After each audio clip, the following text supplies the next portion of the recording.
Today we're looking at the possibility of putting early 5-lug rear drums on late model IRS, which would have come with 4-lug drums.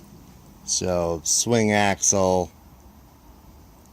5-lug drums in place of IRS 4-lug drums.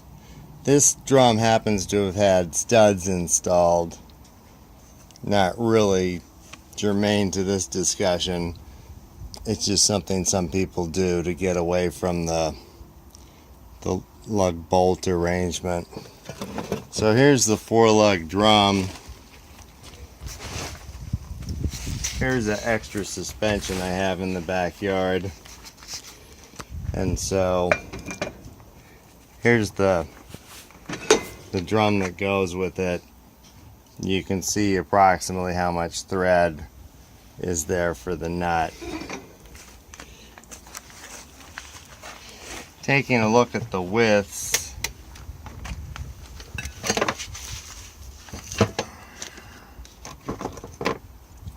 they're pretty close to being the same. Here's the 4-lug. It's a tiny bit wider than the 5-lug. So I don't know if you can use the same shoes or not. And then putting the 5-lug onto the IRS stub axle,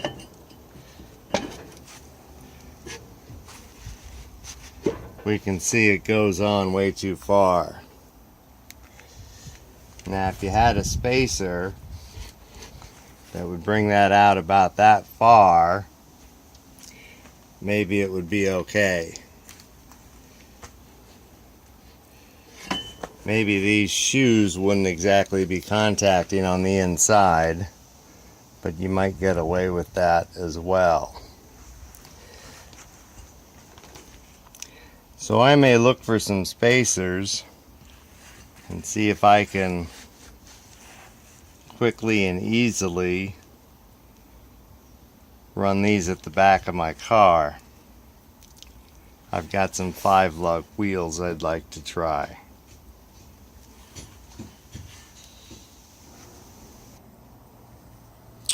Well, lo and behold, they do sell a spacer. Typically these, you can see the part number on it. Typically it'll say disc brake spacer, but they're also sold for this adaptation. It's allegedly 5/8 of an inch long. I haven't measured it, but many suppliers sell this under that part number I discovered on the internet. So if we place that like that, here's our early 5-lug drum. And I meant to point out, these press-in studs are Sway Away brand name. All together now. Ooh! So again, the spacer's in place. Here comes the drum.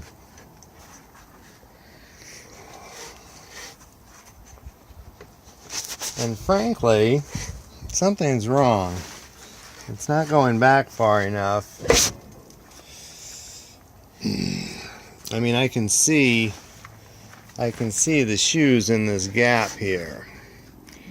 So unless those early shoes that are narrower solve that problem, I don't think this particular spacer is our answer. Unless those early shoes are just really narrow. Maybe this means I'll have to buy a set and find out.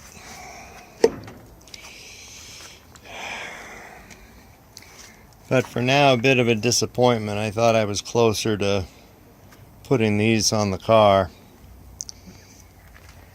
I'm looking around for the castle nut now. Yeah, it looks like the castle nut would be in the right place.